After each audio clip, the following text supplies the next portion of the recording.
The monsoons of the Indian Ocean reverse every 6 months. December to March, the winds blow northeast. April to November, southwest. In the days before engines, this allowed merchants to travel between Africa and Asia and return the same year.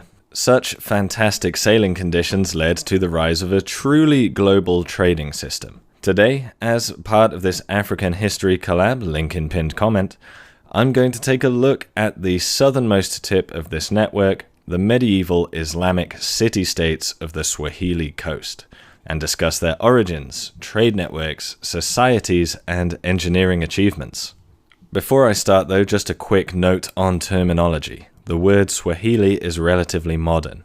It gained popularity in the 19th century. I won't get into the origins of the term as it's a little complicated and out of the scope of this video, but just bear in mind that in the periods I'm talking about, the people who lived on the coast of East Africa probably wouldn't have considered themselves Swahili. Each city had its own identity and particular history that happened to share some common themes, which I'm going to discuss. Also, as always, please forgive any mispronunciation.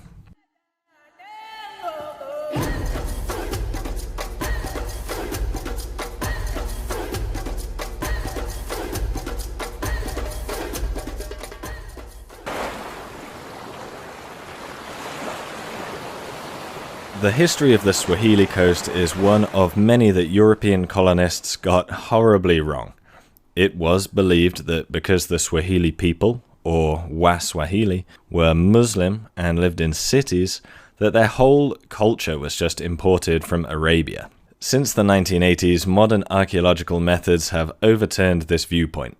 Although these cities would become influenced by Arabic culture, and many would marry into Arabic families, what we see in the archaeological record is a really complicated interaction between coastal farming and fishing Bantu-speaking groups, Cushitic hunting and pastoral groups that lived inland, and foreign traders. The genetic evidence, archaeology, and architecture of the Swahili coast all point to its deep African roots. The origins of these towns probably began with an event archaeologists call the Bantu expansion. Around the turn of the first millennium BCE, farming, iron-producing, and Bantu-speaking populations spread out from their homeland in and around modern Cameroon. Whether by indigenous adoption or migration, iron use and farming reached the Swahili coast by the early first millennium CE. The wide variety of landscapes, diverse populations, and varying subsistence patterns probably precipitated the trading networks that these towns would come to rely on.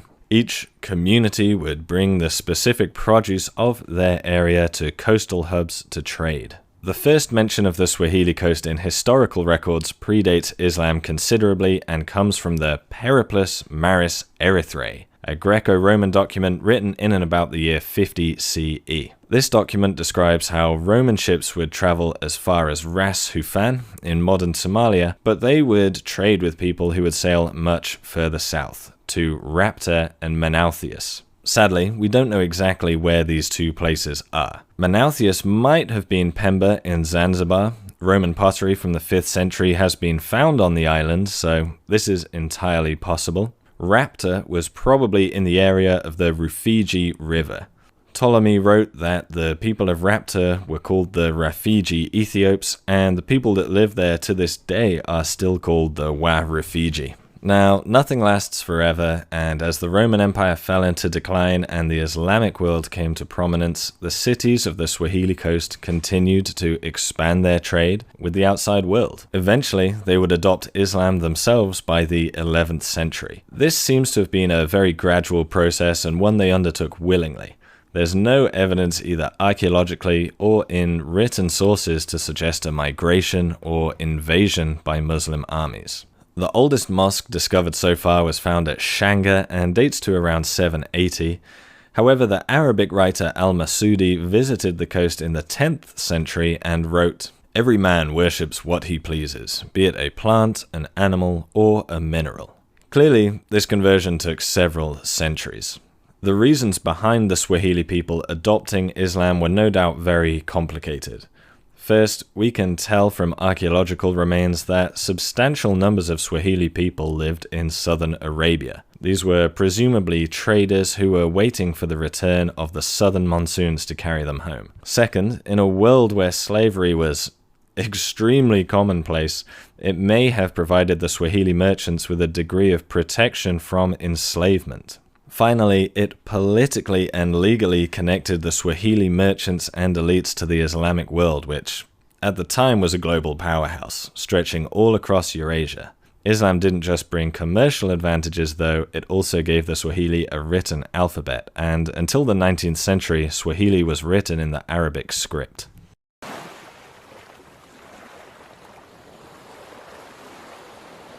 The city-states of East Africa grew wealthy from their ability to facilitate and control trade between mainland Africa and Eurasia. From inland Africa, they would import raw materials such as ivory, iron, wood, spices, gold, and slaves, although I hesitate to call humans a raw material. In exchange for these items, they would trade luxury goods produced by craftspeople in these cities, particularly cotton, salt, pottery, and metal tools. The raw materials that weren't manufactured into something by Swahili craftsmen and women would be loaded onto mtepe, the traditional Swahili ships, and exported to Asia in return for luxury items produced abroad. Silks and fine pottery were particularly popular. These would very rarely be traded outside of the coast and typically stayed the property of the coastal elites. As you can imagine, this is a real sweet position to be in, and it generated extraordinary wealth. They were able to trade ivory and gold for cotton and keep the wealth of the Islamic world to themselves. Not gonna lie, that's a pretty sweet thing you had going there, Swahili coast. The city-state of Kilwa in particular was able to grow extremely wealthy from its ability to control the gold trade out of Great Zimbabwe and its port town of Sofala. The scale of these trade networks was truly astounding, and no item signifies this better than Chinese pottery. Thousands upon thousands of pieces of Chinese pottery have been recovered from the Swahili coast from throughout the medieval period. These would have been displayed in the homes and tombs of Swahili merchants. The more exotic pottery you had, the greater your wealth and the greater the feasting would have been at your house. This trade may have started as soon as these towns were established on the coast. 4 tusks of African male elephants were buried with Emperor Wen in the end of the 1st millennium BCE. Before I researched this more thoroughly, I had presumed that as 8,668 kilometers separates the Swahili coast from southern China, that they didn't know that they were trading with each other. I presumed everything was being managed by the Islamic empires of the Middle East and India, but I was wrong. That was not the case. In the new book of the Tang dynasty, written in around the year 1060, Chinese authors write about envoys from the kingdom of Gan Tang arriving in the capital Chang'an. That's a good tongue twister. This was in the year 639 roughly. Gantang is believed to have been either Pemba or Zanzibar. Throughout the medieval period, these diplomatic missions repeatedly took place. The Chinese explorer and diplomat Zheng He also visited the Swahili coast in his voyage across the Indian Ocean, returning with exotic animals to wow the imperial Chinese court.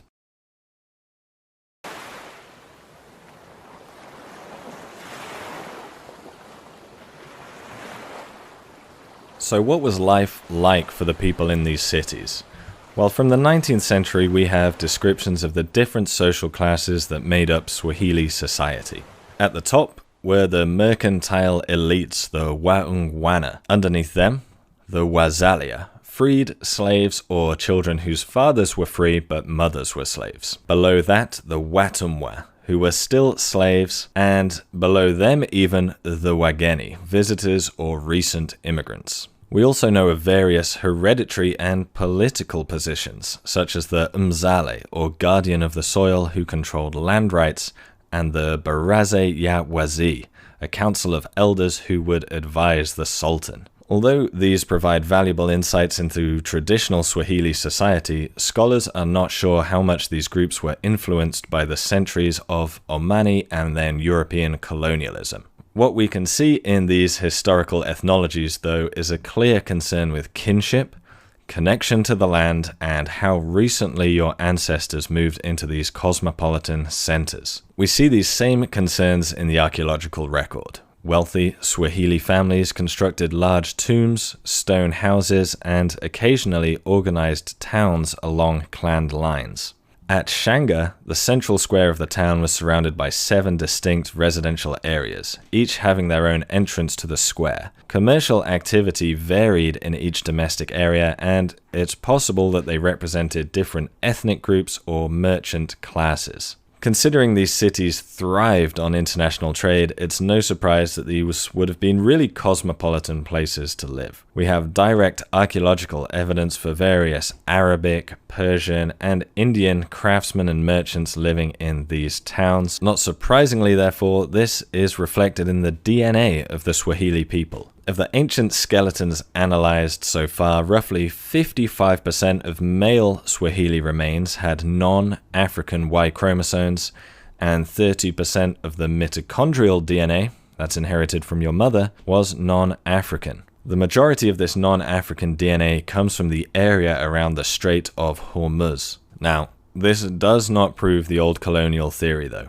Scholars believe this was a gradual mixing of people during the medieval period. All the archaeology still suggests that these towns were African in origin. Even when the historical record confirms Arabic or Persian people rose to power in these towns, it is many centuries after their foundation. Speaking of power, historical sources show that women could hold political office. Very progressive of you, Swahili Coast. Several times in the historical record, queens held power, such as Mwane Mkisi, the 13th century ruler of Mombasa, and the Queen of Zanzibar, who was a key ally of the Portuguese in the 16th century.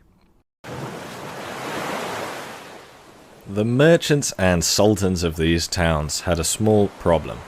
Lots of money, lots of access to skilled craftsmen, but very little stone on these small islands to make palaces, mosques, and castles with. Ingeniously, though, the Swahili people became experts at building in coral, which they were able to quarry from underwater along the coast. No city illustrates this better than Kilwa Kisiwani. Here's what the Portuguese had to say about the place.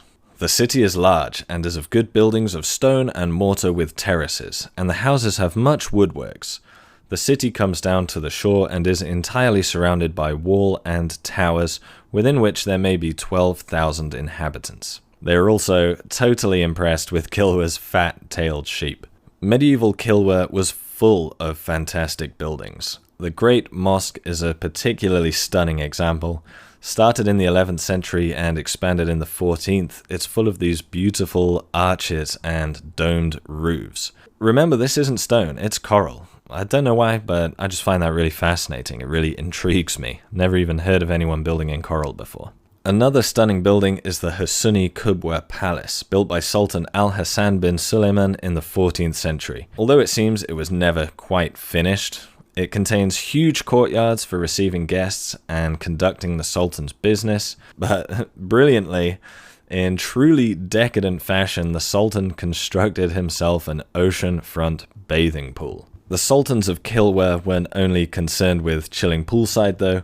None of this wealth would have been possible if the gold trade from Sofala was threatened. To ensure the boats could safely enter the harbour, the Sultans of Kilwa constructed huge causeways which marked the edge of coral reefs and indicated safe points to enter the harbour at high tide.